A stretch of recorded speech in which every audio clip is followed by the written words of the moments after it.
Happy Mother's Day and welcome to Fast Cars, Fast Money. We're talking about the Kansas race for the NASCAR Cup Series. Hope everyone's having a good weekend. If you want to help us out, make it a good weekend over here, you can like, comment, share, retweet our content. Allows us to reach more people. If you're new here, if you've been watching these videos and you haven't hit that subscribe button, that'd be greatly appreciated. We're only like 30 away from 1,000. That's been our goal since day one. So slowly but surely we are getting there. If you want access to the spreadsheet or just hang out, engage with us, it's over on X. It's at FastCarsFM. Then finally, no expectation to do this whatsoever. But if you just want to say thank you, you had a good weekend, want to send a little bit of money our way, a couple of links there in the support tab to do so. So first and foremost, like I said, happy Mother's Day to everybody. Um, so far, we've had 6 next gen races at Kansas. So really, I'm looking at, how have these teams and these drivers done at Kansas in the past in the next gen era, and then how are they running now? Like, let's look at the 2025 data. Let's try to figure out who's running well, and that might lean us one way versus the other. So we got Larson, Blaney, Byron, Hamlin, and Reddick up here. My two favorites are probably Larson and Hamlin, kind of for similar but different reasons. So Larson starts on the pole. We know how good he's been at the 1.5 mile tracks. And if you want some more confidence or some data behind it, he was quickest in the 5, 10, and 15 lap averages in practice. Great chance to go out there and be a dominator. In the 6 next gen races here, his average finish is 7.2. Pretty good. He has a win, 4 top fives, and 5 top tens. A lot of lines today are going to start, I believe, with Kyle Larson in them. Another guy that I'm high on, probably would rank him just behind Larson and Hamlin is going to be Ryan Blaney. DraftKings obviously thinks he's going to run well as well because they have him priced up as the second most expensive driver. Starts 10th, gives you some place differential upside. I will say his numbers at Kansas historically don't really stack up to Larson and Hamlin, which is a slight concern. His practice times really weren't that great. However, we know how fast he's been, especially this year on the intermediate tracks. The results always haven't been there for one reason or another, but the speed is definitely there, especially with this tire combination as well. So if you are playing Larson, I really like the idea of pairing him with Blaney and or Hamlin. Now Byron is more of a tournament play. I don't think he's going to be bad by any means. It's just hard to click on Byron, when you got Larson and Blaney and Hamlin up here. So Byron was quickest in the 20 lap average in practice, has been one of the best cars on the 1.5s. However, I think he's a little bit more of a tournament play. I could see him, just running inside the top 3, top 5, top 7 all day long, which is a good day, but we really want him to get out front, lead laps, and be a dominator, which he very well could do. And his ownership will definitely be less than Larson's. Now, Hamlin comes into Kansas with the best track history here. He has a win, 5 top fives. He's finished in the top 10 every single time. Average finish of 3.7, which is crazy. He ran a lot of laps in practice as well. So this team should really know what they have. Gives you some place differential, a little bit cheaper than Blaney. Reddick, I'm going to throw in the same category as Byron. Again, easily could go out there, be a lap leader. He was pretty quick in practice too. He was second in the 15 and the 20 lap averages. So there's a lot indicating that Reddick's going to have a fast car today. He also starts fourth. He's a little bit cheaper than Byron as well. So I like Larson and Hamlin the best out of this range. Then I would probably go Blaney, Reddick, and Byron. But I like all the 10K drivers. I think if you mix and match up here, I don't think it's a wrong way, or there is a wrong way to go about doing so. Drop it down to the 9K range. Christopher Bell, maybe. I would think Reddick probably has a better lap leading chance than Bell. Probably same with Byron. The nice thing with Bell is he's just a little bit cheaper, and I don't his ownership should be a little bit less. Um, so I don't mind Bell, just really not, the first guy that I'm targeting. If there is a guy I'm fading up here, it's gonna be Logano. He wasn't really that good in practice. He did qualify well. But it's just tough to envision Logano like taking over and dominating this race versus like a Reddick, a Larson, a Blaney, a Hamlin, a Byron. Like I just feel even Bell, I feel more confident in those drivers. Now, Elliott, I don't think is going to be a lap leader, but he's been super consistent. He always tends to run well.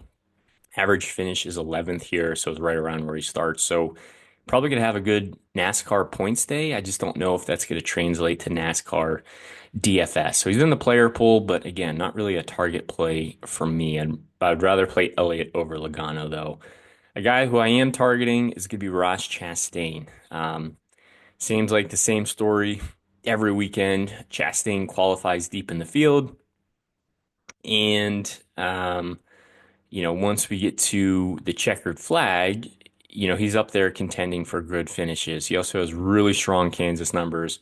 One win, two top fives, four top tens, average finish of ninth for $8,700 starting 26. If he can just maintain that average, he's going to be a home run play.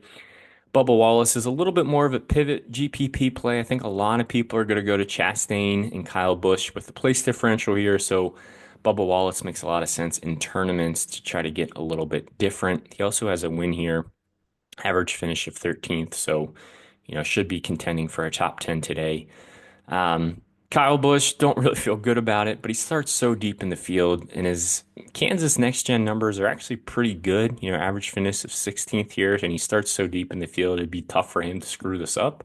But proceed with caution as always, because we've known how unfortunate or bad luck, just seems that strike this team week after week.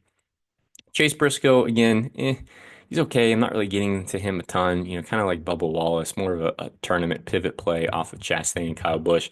Now, Truex's numbers at Kansas are pretty strong here. He had five top tens in six races here.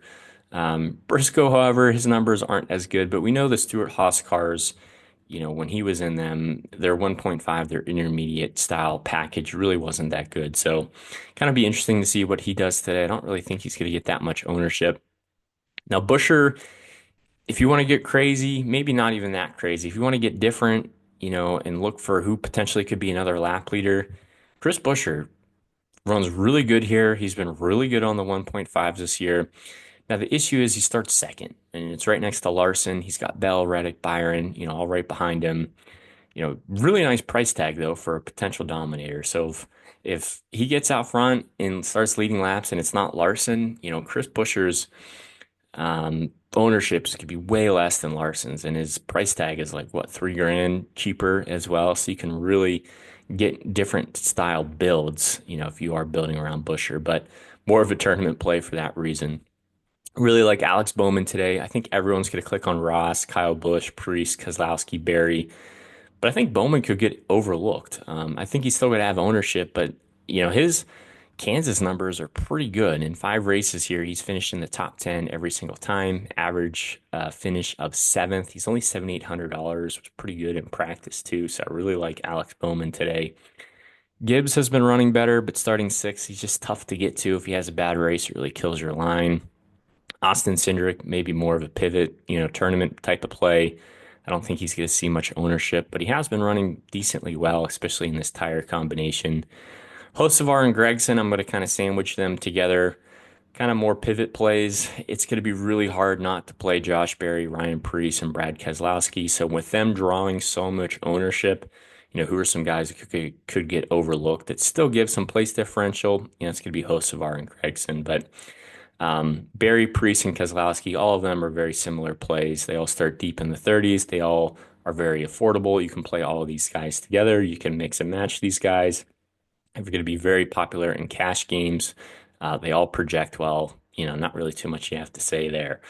And then really after that, it gets tough. So I'm really not interested in Suarez.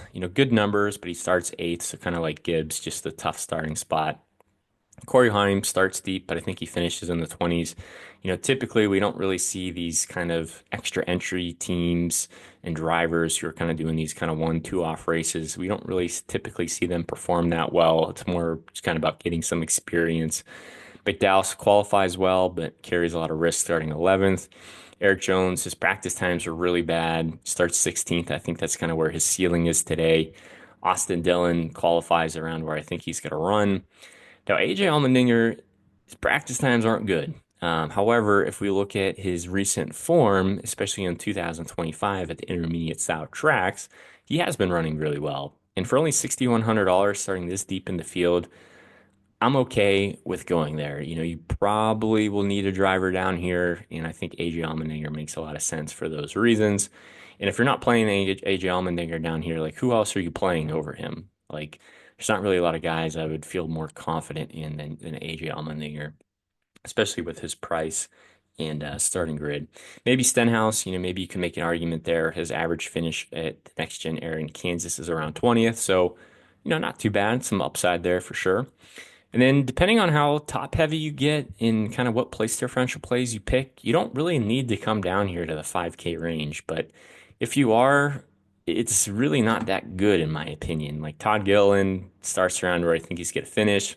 Zane Smith, I think his ceiling's kind of right around there, kind of like Eric Jones, just kind of a tough spot. John Hunter Nemechek, I highly doubt he gains positions. Haley had good practice times starting 12th. If he has a bad day, it's going to kill your line. Jesse Love, kind of the same thing we talked about with Corey Heim. Typically, these extra entry teams don't run that well. Riley Herbst starts around where I think he finishes. Cole Custer just has not really been that good this year. Not a lot of speed out of there. Now, a driver that if you do have to come down this far, that I wouldn't mind playing, and I have some ownership to him today, is going to be Ty Dillon. It's only $5,100. He starts 29th. Pretty good speed this year out of this team, relatively speaking, for the expectations, the equipment, the price tag. Um, you can't really hurt your line starting 29th. And again, if you're not playing Ty Dillon, like who else are you going to play down here over him that's really going to project that much higher? SVG, we're just really not getting to him except for road courses, and then Cody Ware starts deep, probably finishes deep. So that's going to be it. Pretty quick video today. Got some plans, going to be out and about. So hopefully this is helpful.